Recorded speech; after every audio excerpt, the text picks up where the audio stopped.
views and opinions expressed in this program are those of the participants and do not necessarily reflect the views of BronxNet or the program underwriters.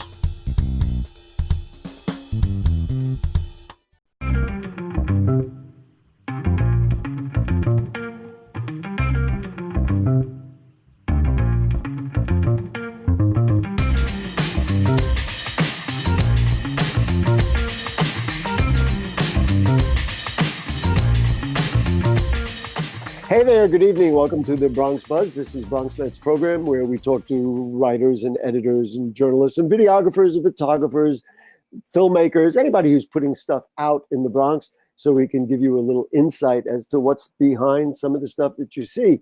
And with the primary election this week, not a lot of final results, in fact, not any final results, but we do have a lot to talk about, and that's why we brought in our good friend from City and State New York, a senior reporter. It is Jeff Coltin. Nice to have you with us, Jeff. Yeah, thanks for having me as always. It was a very it's like Christmas for a reporter to have a primary election night like yesterday. To some degree, and you, I'm sure, feel the same way I did, and that is that we don't really have finals. Now, we have a sense of the way it's going. There were 700,000 absentee ballots. Some of the closer races, I suppose mathematically anything's possible. So I guess everything we're going to talk about is based on kind of temporary numbers. So give us an overview. I mean, we can talk specifically about the Bronx. I'm going to have some things I want to say, but I'm curious, what did you see last night that resonates? Yeah, sure. I mean, the Bronx is home to two of the hottest races in not really even just the city or the state, but I mean, basically the country. You know, we're talking about Jamal Bowman, a middle school principal at CASA in the North Bronx. He seems like he is on his way to unseating Eliot Engel. And Congressman Eliot Engel has held that seat since like 1989. This is 30 years. You know, incredible. This is a huge regime change in the North Bronx and Westchester if Jamal Bowman pulls this off. And right now he's got a solid 20 or 30 point lead on Engel. So it seems like he is definitely going to do it. I've got it right here. Let's just, let's see. He's got 63% and Engel has 33%. It's a difference of about 7,000 votes. So yes, maybe there are 7,000 absentee ballots, but they would all have to be for Engel. Maybe there are even more. It looks very unlikely, and it looks like Mr. Bowman is going to do it. That's right. And Bowman, you know, he's gone national. He was getting a lot of attention from, I saw a story about him on NPR and in the New York Times and Politico. I mean, he is now becoming, you know, it's not as much of a surprise as Ocasio-Cortez was 2 years ago, but it is still a really big upset, Bowman unseating Eliot Engel. So we'll keep an eye on that one as the votes come in next week officially. But then there's also Richie Torres, you know, the hotly contested, closely watched race to replace Jose Serrano in the South Bronx. And Richie Torres, a city council member, has a pretty commanding lead in that race with 30% of the vote. So we will definitely have a new member of Congress in the Bronx with that seat. And it looks like it will most likely be Richie Torres. You know, it's funny because when you said two of the most significant races, maybe even of national significance, really, I thought instead of the 15th, you were going to talk about the 14th and the fact that Alexandria Ocasio-Cortez looks like really took care of her opponent who was talking about AOC being MIA and all that kind of thing. Turns out that Michelle Caruso Cabrera's voters were MIA because AOC seems to have won that seat. That's exactly right. Now, in fact, the Associated Press called that race. I think it's essentially mathematically impossible for Caruso to Cabrera to win because Ocasio-Cortez has so many votes. And yes, you're right. That race did get national attention because of AOC's prominence and also national money. You know, MCC was all over the national news networks saying she was going to take down the Democratic Socialist Ocasio-Cortez. She raised more than $2 million. But Ocasio-Cortez raised more than $10 million. But the fact is, listen, I mean, I'm maybe a touch closer to it because I'm here in the Bronx all the time.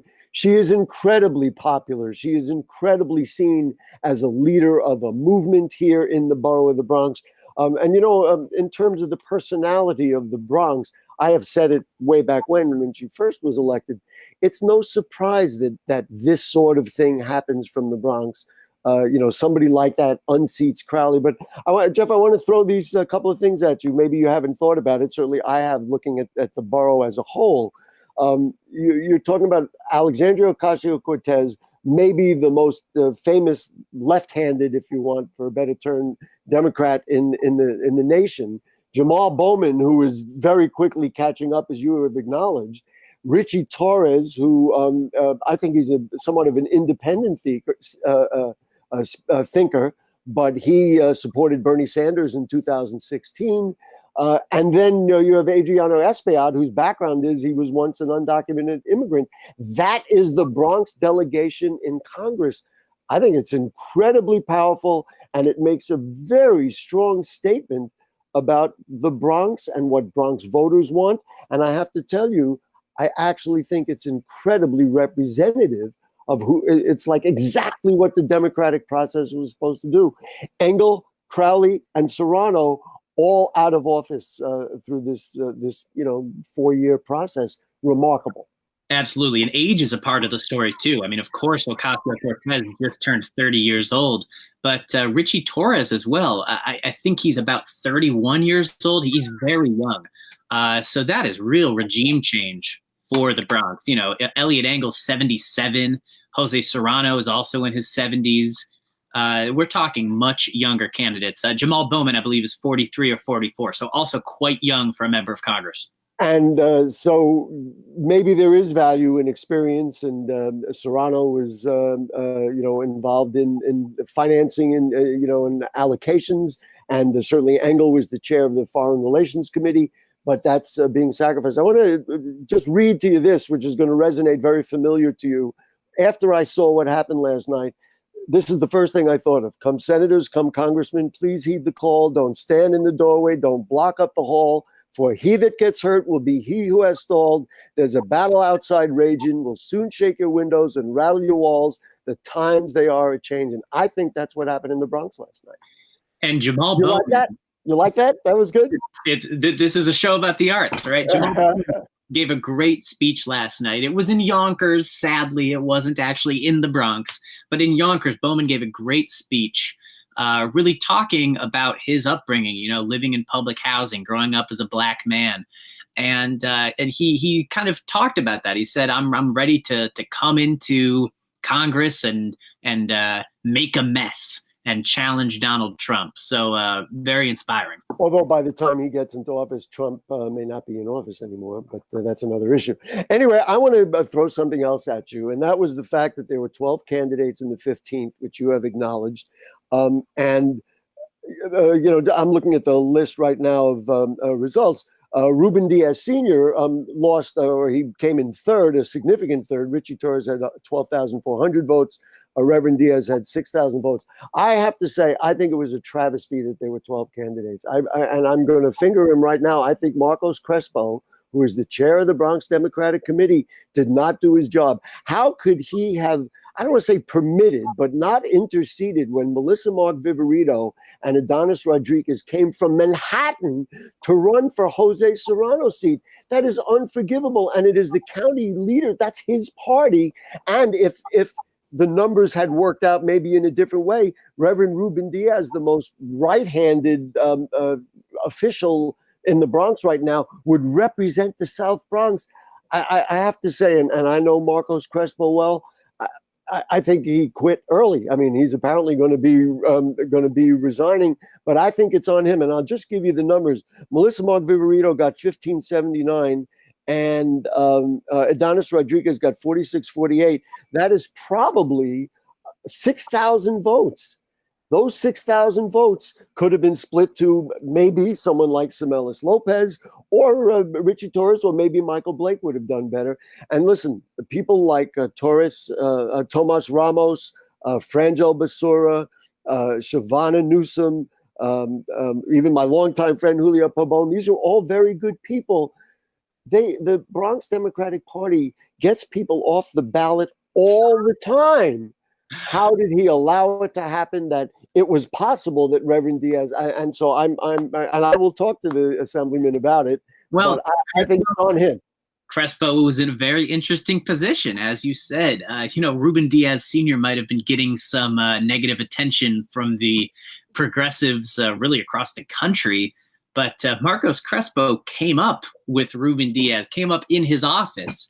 He couldn't take a strong stance against him. I mean, look at his son. Of course, he's his son.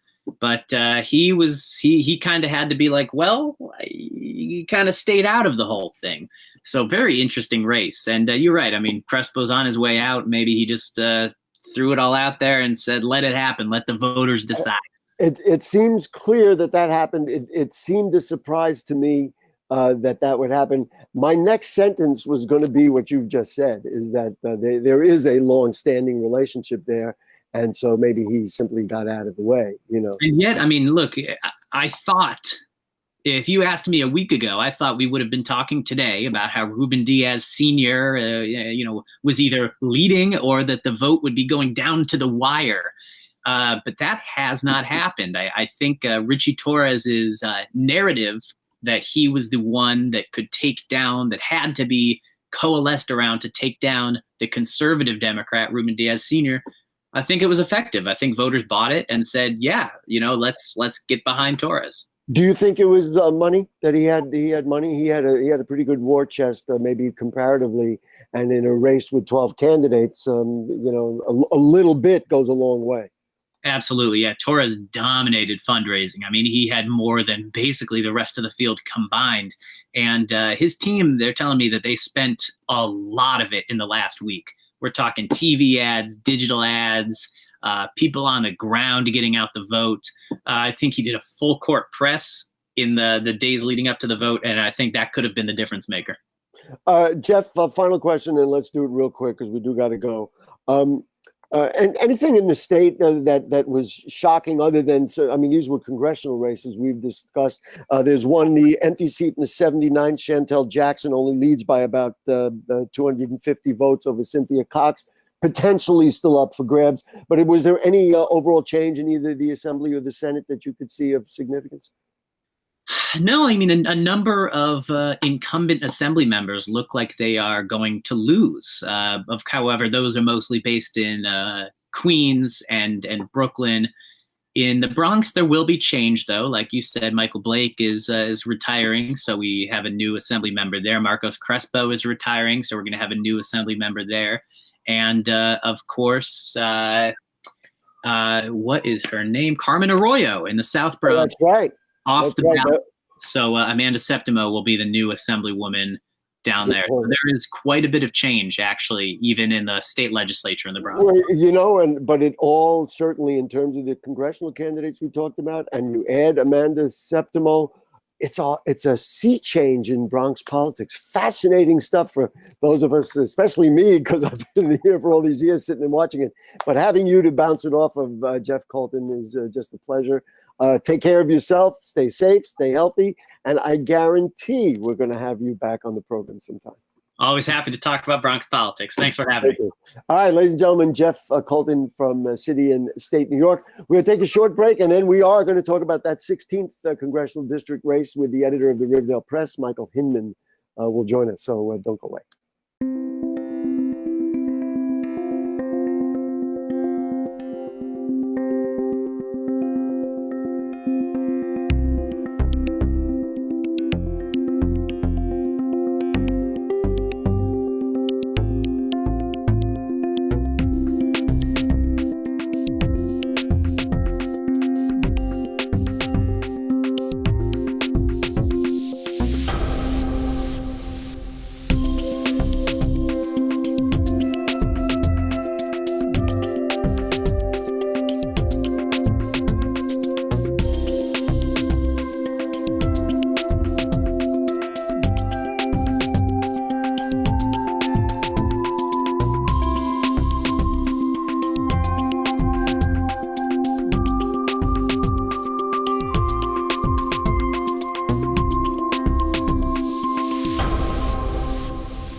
We know that people are dealing with the health crisis, but there's also a lot of food insecurity. We're giving out healthy food options, and that's what's key here. If you're a senior, you have a disability, they'll actually deliver meals to you. The residents are anxious, they're worried, they're scared, they want to be tested. When things were happening in our community and we couldn't get the help. There's almost a presumption of criminality that attaches to your skin color. The site will prioritize those who are at highest risk in the population. If you feel symptoms and you'd like to visit one of these COVID-19 testing sites here in the Bronx, you may call the State Health Department's hotline. Important to note about this site is no reservations are needed. This is a walk-in clinic. A lot of us are out of work and looking for something to do. We have the machinery and the skills to make large scales of these masks and gowns. Take care of your people. It's going to go way further than we actually can understand. Right now, employees like myself are just adjusting To the new reality. Reporting from Bronxnet, this is Trans.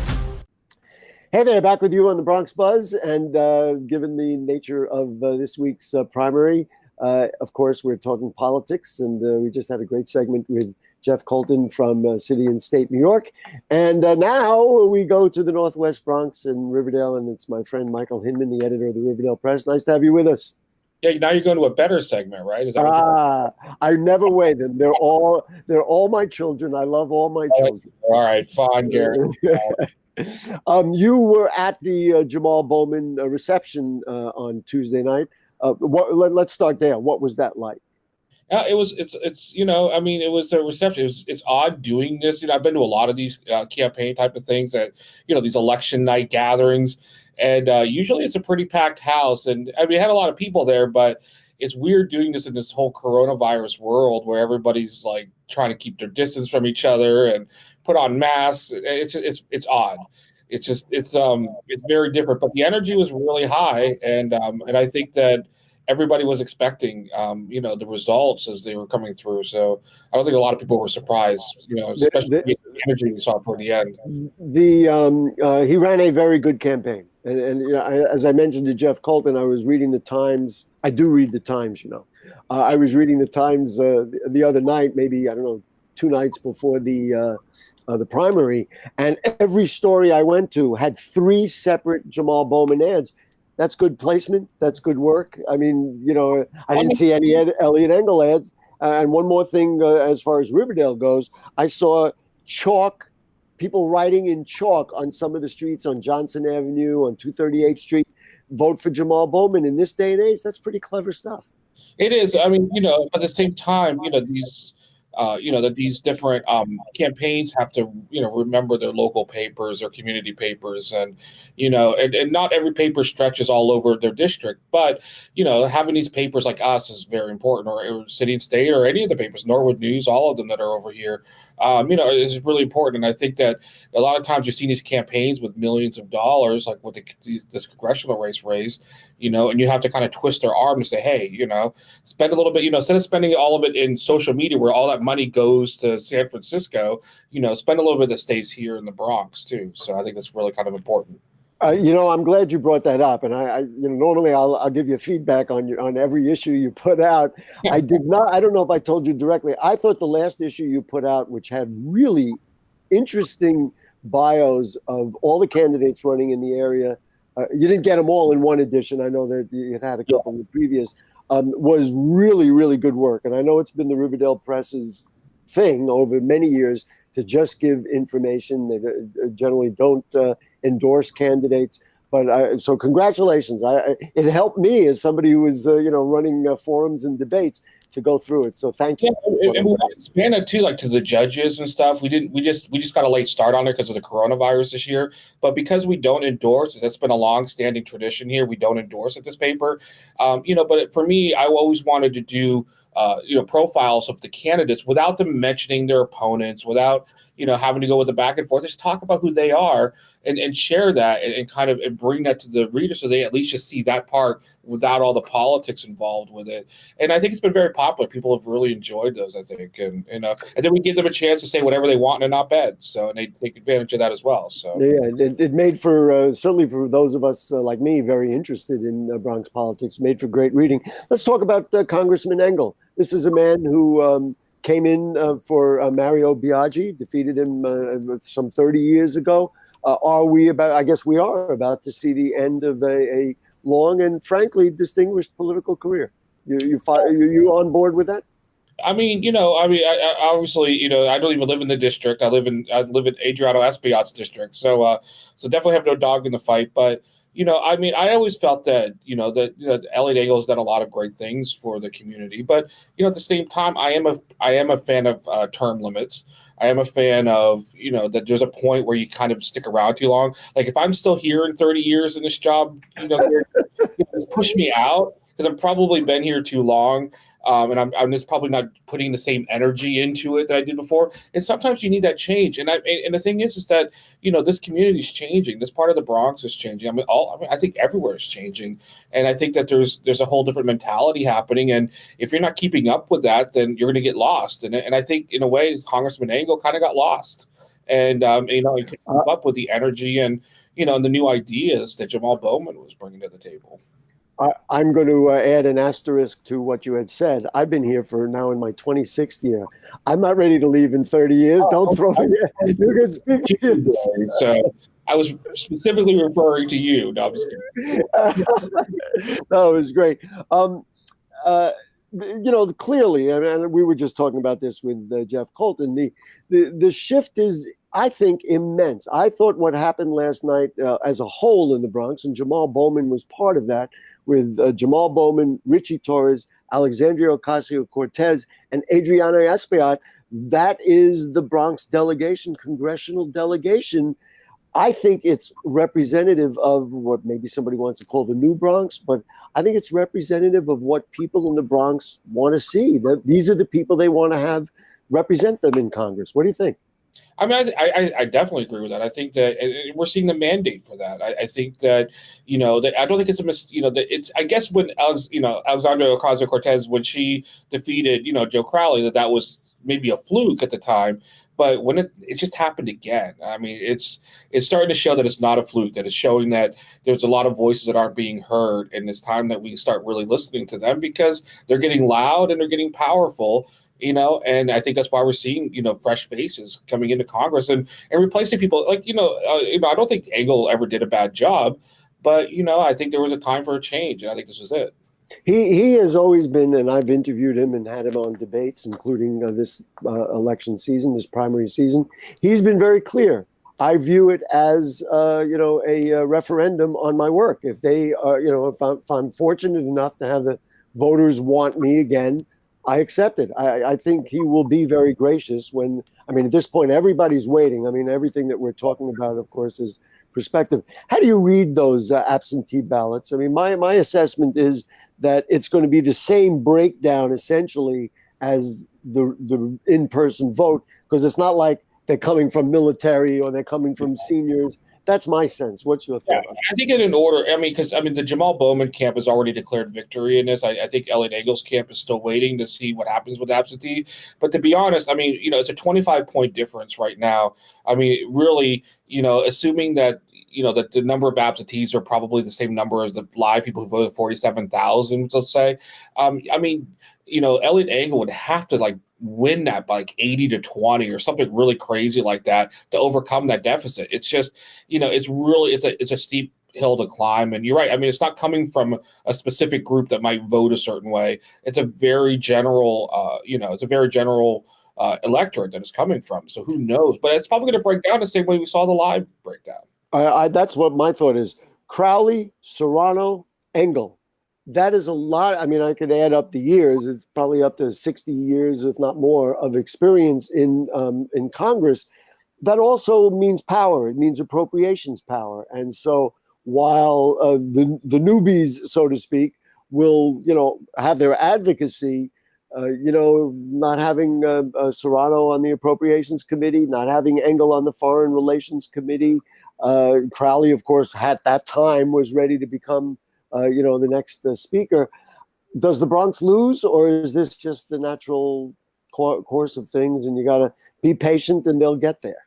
I mean, the sad part is they might lose a little bit, but I don't think that's the Bronx's fault. I think that that's Congress's fault because, this whole idea, this whole notion that the longer you're there, the more power you have. But then it becomes the longer you're there, the more power you have, then the harder it is to get rid of you if you're not really living up anymore, to where you're just resting on your laurels and, hey, look, I have all this power. You can't get rid of me, but, and I think that the Bronx, at least this part of the Bronx, has shown that that doesn't matter. That, whether it's Senator Jeff Klein, whether it's, Congressman Elliot Engel, yeah, sure, you might be up there, you might be able to get a lot of money and everything else, but if you're not producing the way voters are looking for you to produce, they're gonna fire you and bring in somebody else.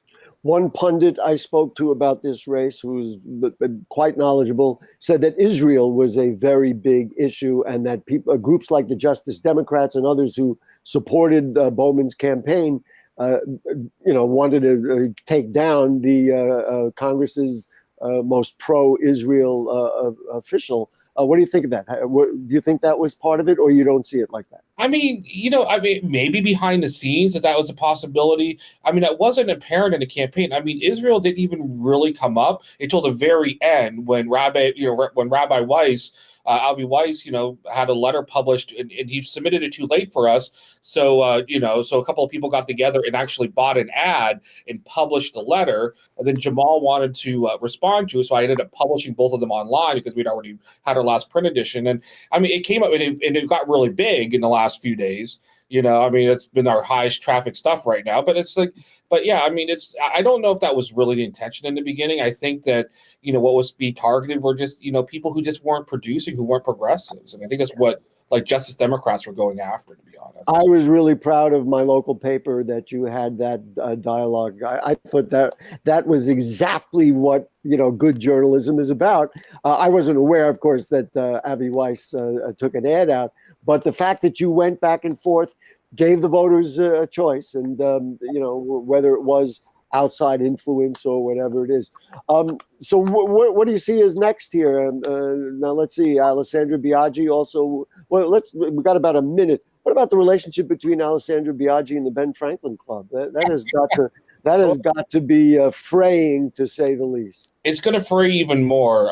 You have to keep reading the paper, but there's going to be some interesting things happening in that regards very soon that will really kind of show, I think, where the senator stands with that club. But I think that the club is also is losing a lot of power. I mean, you just had two of their major candidates in the last two election cycles get knocked out. And I think that's starting to show that the influence that this club has had is waning big time. And it's hard to deny that. Certainly, Alessandra Biaggi has to be empowered because Bowman didn't go in alone. One of the things he did at the end of his speech was read a long list of elected officials and other, well-known people who supported him. So they all of a sudden are saying, "Wait a minute, we've got a little movement going." Anyway, we got to run. Michael Hinman, editor of the Riverdale Press. Eventually, you'll get some sleep. Yeah, I hope so. I'm trying. I've been going, I think, almost 36 hours now without sleep. We'll see. Well, as Jeff Coltin just told us, election time is a great time for us in media and political analysis. Thank you so much. Get some rest, and we'll see you next time. Great. Folks, that's it for the Bronx Buzz. Two great guests and a lot to talk about. We'll see you next week. On Bronx Talk this week, we'll be talking about economic disparities and maybe also some new bills coming up in the state Senate. So we'll see you then on Monday night. Good night.